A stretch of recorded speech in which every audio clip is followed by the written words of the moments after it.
இங்க ஒருத்தன் காலையில எந்திரிச்சதும் வேலையா டிப்ரெஷனுக்கு டேப்லெட் எடுத்துக்கிறான். அதுக்கப்புறமா சோகமா ஆபீஸுக்கு கிளம்பி வெளியே நடந்து போய்கிட்டு இருக்கும்போது வானத்துல இருந்து பிங்க் கலர்ல ஒரு பால் விழுகுது. அதுக்கு கண்ணு கூட இருக்கு. ஆனா அதை கண்டுக்காம போறான். அப்ப வானத்துல இருந்து இன்னும் நிறைய கீழே விழுந்துகிட்டு இருக்கு. அதனால அங்கிருந்து ஓடி பஸ் ஸ்டாப்புக்கு போறான். ஆனா நிக்கிறதுக்கு இடம் இல்ல. அதனால வெளியே நின்னுறான். அப்போ ஒரு பொண்ணு இவனை பார்த்துட்டு அவகிட்ட இருக்க குடையை எடுத்து அவனுக்காக பிடிச்சு நிக்கிறா. ஆக்சுவலா இங்க மழை தான் பெஞ்சுகிட்டு இருக்கு. ஆனா இவன் டிப்ரெஷனுக்கு டேப்லெட் எடுத்துக்கிட்டு இருக்கறனால அந்த மலை இவனுக்கு இந்த மாதிரி தெரியுது.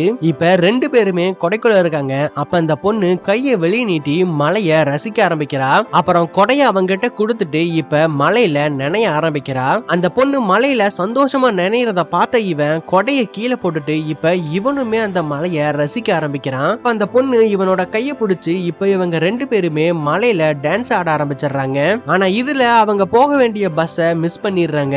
இதுல திரும்பவும் சோகமாயிடுறான். அப்பதான் அந்த பொண்ணு இன்னொரு பஸ் வந்துருச்சுன்னு சொல்றா. இதுக்கப்புறம் ரெண்டு பேருமே பஸ்ல ஏறிடுறாங்க. ஆனா அவன் சோகத்தோடைய ஆபீஸுக்கு போயிட்டு திரும்ப வீட்டுக்கு வரான். அப்ப வீட்டுல இருந்த கொடைய பார்த்ததும் அந்த பொண்ணோடைய ஞாபகம் வந்து சோகமாயிடுறான். அதனால ரூமுக்கு போய் டேப்லெட் எடுக்கலான்னு கபோர்ட ஓபன் பண்ணா மாத்திரை எல்லாம் இவனுக்கு அந்த பிங்க் கலர் பால் மாதிரி தெரியுது. சோ பிரச்சனை மாத்திரை சாப்பிட்டா மட்டும் தீராதுன்னு இவனுக்கு புரியுது.